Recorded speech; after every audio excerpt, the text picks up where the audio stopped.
ಈಗೆಲ್ಲ ಹೋಳಿ ಹುಣ್ಣಿ ಒಂದೇ ದಿವ್ಸ ಮಾಡ್ಲಿಕತ್ತಾರ. ನಮ್ಮ ಊರಾಗ ನಾವು ಸಣ್ಣವರಿದ್ದಾಗ ಹಂಗಿರ್ಲಿಲ್ಲ. ಅವಾಗ 4-5 ದಿವ್ಸ ಹೋಳಿ ಹುಣ್ಣಿ ನಡೀತಿತ್ತು. 5 ದಿವ್ಸ ಮೊದಲೇ ಕಾಮ ಕೆದರ್ತಿದ್ವಿ.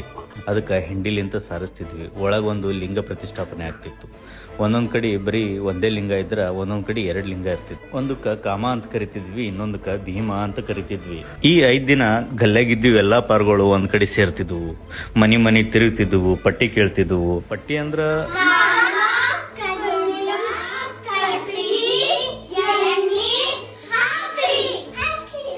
ಅವ್ರಾಗ ಅವ್ರು ಕೊಟ್ರ ಚಲೋ ಆಯ್ತು.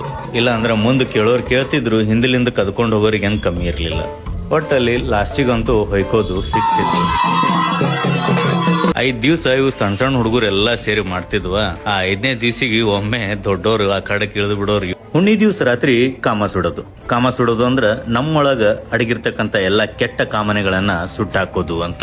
ಹಿಂಗ ಧಗಧಗ ಉರಿಯ ಕಾಮಕ್ಕ ರೌಂಡ್ ಹೊಡೆದ್ರ ಮೈ ಗಟ್ಟಿ ಆಗ್ತದ ವಜ್ರದಂಗ ಅನ್ನೋ ಒಂದು ನಂಬಿಕೆ ಇತ್ತು. ಮರ್ದಿವ್ಸ ಮುಂಜಾನೆ ಆ ಸುಟ್ಟಿರೋದು ಬೂದಿಯನ್ನ ಮನಿಗೆ ಒಯ್ತಿದ್ರು.